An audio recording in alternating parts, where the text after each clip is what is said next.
Um ministro do STF pode mesmo ser impedido? Ou estamos diante de um jogo onde só um lado pode mover as peças? O nome de Alexandre de Moraes já foi citado em dezenas de pedidos de impeachment.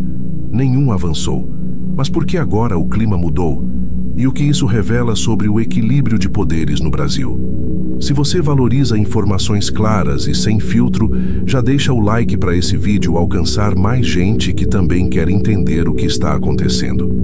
Alexandre de Moraes é ministro do Supremo Tribunal Federal desde 2017. Indicado pelo então presidente Michel Temer, sua nomeação foi marcada por polêmica desde o início, não apenas pelo seu perfil político, mas também pela rapidez com que foi aprovado pelo Senado. Antes de chegar ao STF, Moraes foi ministro da Justiça e secretário de Segurança Pública em São Paulo. É formado em Direito pela USP, professor universitário e autor de livros na área constitucional. Ou seja, tecnicamente, é um nome com trajetória sólida no meio jurídico. Mas a pergunta que surge hoje é: como um ministro que veio do meio acadêmico, com um perfil técnico e experiência em cargos públicos, se tornou uma das figuras mais comentadas e contestadas da política brasileira? Sua atuação no STF ganhou força especialmente durante os inquéritos relacionados às fake news e aos atos antidemocráticos, quando passou a tomar decisões de forte impacto, muitas vezes questionadas por parlamentares, juristas e parte da população. Hoje, seu nome está no centro de discussões sobre liberdade de expressão, poder do judiciário e equilíbrio entre os três poderes.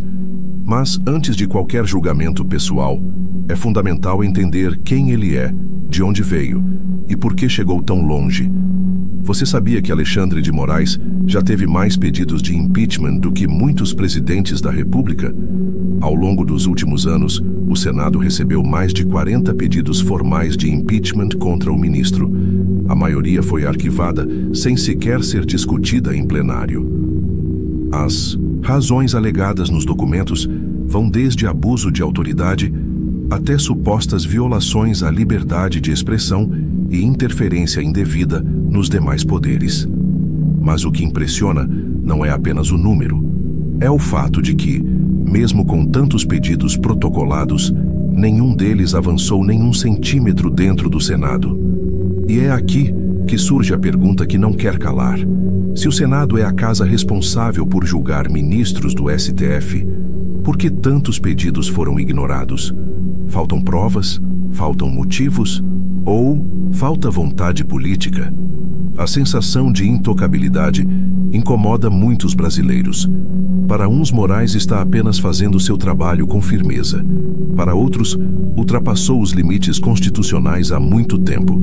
Mas, independente da opinião, o número de pedidos já mostra uma coisa: há um desconforto crescente entre poderes, instituições e sociedade. E esse desconforto, mais cedo ou mais tarde, pode sair do papel. O impeachment de Alexandre de Moraes sempre foi um assunto presente nos bastidores. Mas, dessa vez, ele subiu o tom e o volume. Em julho, lideranças da oposição voltaram a pressionar o Senado para que analise os pedidos contra o ministro. O discurso não é mais isolado nem simbólico. Há articulação, estratégia e mobilização em andamento. A pauta ganhou corpo nas redes, ecoou nas ruas e finalmente chegou ao microfone do plenário. Desta vez, o estopim veio com novas decisões polêmicas envolvendo investigações, bloqueios de perfis e supostas restrições à liberdade de expressão. Deputados e senadores acusam Moraes de extrapolar suas funções e de agir como acusador, investigador e juiz ao mesmo tempo. Mas o que realmente mudou agora foi o clima. Com a aproximação das eleições, a tensão entre poderes se intensifica. A sociedade está mais sensível, o Congresso mais pressionado e o Judiciário mais exposto. A blindagem institucional que parecia intransponível começa a mostrar rachaduras. E talvez pela primeira vez, o tema deixou de ser apenas retórico. O que antes era descartado como impossível, agora virou debate real. E quando os três poderes entram em atrito direto, as consequências vão muito além dos gabinetes. O impeachment de ministro do Supremo não é invenção de rede social.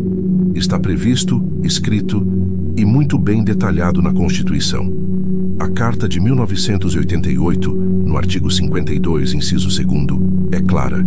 Cabe ao Senado Federal processar e julgar os ministros do STF nos crimes de responsabilidade. E esses crimes não são abstratos. Estão descritos na Lei 1079, de 1950, que trata do impeachment de autoridades da República.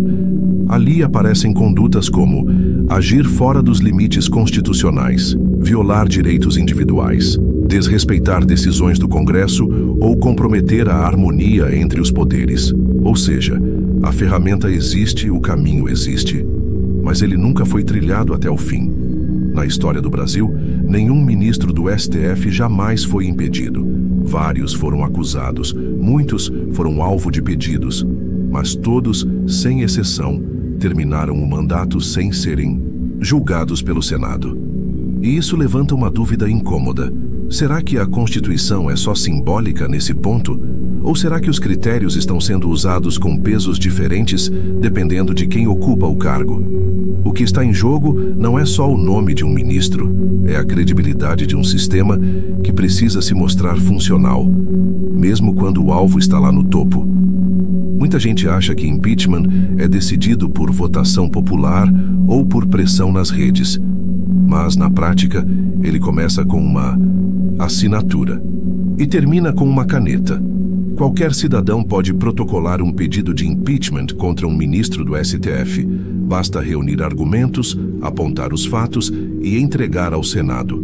A partir daí, a decisão está nas mãos do presidente da Casa, atualmente Rodrigo Pacheco. É ele quem tem o poder de aceitar ou arquivar o pedido. E se ele aceitar, o processo passa por comissões, relatórios, votações e, por fim, precisa de 2/3 do Senado para ser aprovado. Mas aqui está o ponto delicado. Nenhum presidente do Senado até hoje teve a disposição de abrir um processo desse tipo. Seja por conveniência política, pressão institucional ou medo de criar uma crise entre poderes, todos os pedidos acabaram na gaveta. E isso levanta uma pergunta importante. Será que o sistema é justo ou blindado? Se o impeachment é constitucional, mas jamais analisado, estamos diante de um poder que julga, mas nunca pode ser julgado. Quem vigia quem vigia? Num regime democrático, autoridade sem fiscalização é risco, e poder sem limite é tentação. Quando tantos pedidos de impeachment se acumulam contra uma mesma autoridade, a pergunta natural é: o que exatamente estão acusando? Os principais argumentos contra Alexandre de Moraes giram em torno de suposto abuso de autoridade, concentração de funções e decisões que, segundo os denunciantes, extrapolam os limites do STF. Entre os pontos mais citados estão determinações monocráticas que afetaram parlamentares e cidadãos sem o devido processo legal, abertura de inquéritos sem provocação do Ministério Público, bloqueio de redes sociais e censura prévia de perfis, sob justificativa de combate à desinformação, prisões preventivas de pessoas sem condenação formal, com base em atos de opinião. Mas o que mais incomoda os autores dos pedidos é a figura de Moraes como juiz, investigador e acusador ao mesmo tempo. Para muitos juristas, isso fere o princípio da imparcialidade e do devido processo legal, pilares do Estado democrático, de direito. Esses questionamentos não partem apenas de políticos ou militantes, mas também de juristas renomados que alertam para o risco de uma jurisprudência baseada em exceções. A pergunta que fica é: quando a exceção vira rotina, ela ainda é exceção? E se a resposta for não, talvez estejamos diante de algo maior do que apenas um nome. Talvez seja o sintoma de um desequilíbrio estrutural, que precisa ser enfrentado. Alexandre de Moraes não é o único ministro do STF, mas nos últimos anos virou praticamente um símbolo da atuação mais dura do judiciário e também o alvo mais constante das críticas. Grande parte dessas críticas não vem de quem questiona as leis, mas de quem defende que as leis precisam ter limites claros, inclusive para quem julga. Entre as queixas mais frequentes estão a atuação concentrada em inquéritos que envolvem temas políticos sensíveis, a interpretação ampla do conceito de ameaça à democracia e o uso crescente de medidas como prisões preventivas e censura de conteúdos online, sem esgotar vias legais tradicionais. Mas o ponto central das críticas vai além da letra da lei. O que muitos juristas, parlamentares e cidadãos apontam é que a postura adotada por Moraes, firme, autônoma e muitas vezes solitária, pode estar transformando a exceção em método. Em outras palavras, aquilo que foi usado em momentos extremos estaria virando o novo normal. E numa democracia, quando as regras deixam de ser previsíveis, a confiança na justiça começa a oscilar. O problema não está só na decisão tomada, mas na forma, no tempo e nos alvos escolhidos. A justiça precisa ser cega, mas quando ela começa a enxergar demais, perde justamente o que a torna justa. Se há tantas críticas, por que Alexandre de Moraes continua sendo um dos ministros mais influentes do STF? A resposta está na força de seus defensores, dentro e fora das instituições. Para eles, Moraes atua com firmeza necessária em tempos de ameaça institucional. Ele seria, segundo essa visão, uma espécie de anteparo jurídico contra discursos de ódio, fake news e tentativas de deslegitimar as instituições democráticas. Seus apoiadores afirmam que a atuação do ministro é baseada na Constituição e no dever de proteger o Estado de Direito, mesmo que isso exija medidas duras e decisões impopulares. E aqui está o ponto-chave dessa visão. Quando a democracia é ameaçada, o silêncio institucional pode ser fatal. Para seus defensores, Moraes preenche um vácuo. Atua onde o Estado estava, ausente. Enfrenta redes de desinformação, discursos golpistas e articulações antidemocráticas que, segundo eles, não podem mais ser tratadas com ingenuidade. Essa ala acredita que, em momentos de crise, é necessário um tipo de judiciário muscular, um freio forte, um contra-ataque firme. Mas essa defesa levanta uma questão delicada. É possível proteger a democracia, suspendendo algumas de suas liberdades básicas? Ou será que, na tentativa de conter o caos, corremos o risco de alimentar um novo tipo de autoritarismo, mais silencioso, mais jurídico, mas ainda assim perigoso? Um impeachment de ministro do STF nunca aconteceu na história do Brasil. Nunca. Se isso de fato acontecer, não será apenas um processo jurídico, será um terremoto institucional. O STF é um dos pilares do sistema republicano. Quando um de seus membros é questionado formalmente, todo o edifício político do país balança. O Senado vira tribunal. O Congresso se divide, a imprensa polariza. A opinião pública se inflama. Não é apenas uma votação, é uma declaração de que nenhum poder está acima da Constituição, e isso pode gerar tanto correções necessárias quanto rupturas imprevisíveis. E aqui está o risco. Impeachment pode ser remédio, mas dependendo da dose, pode virar veneno.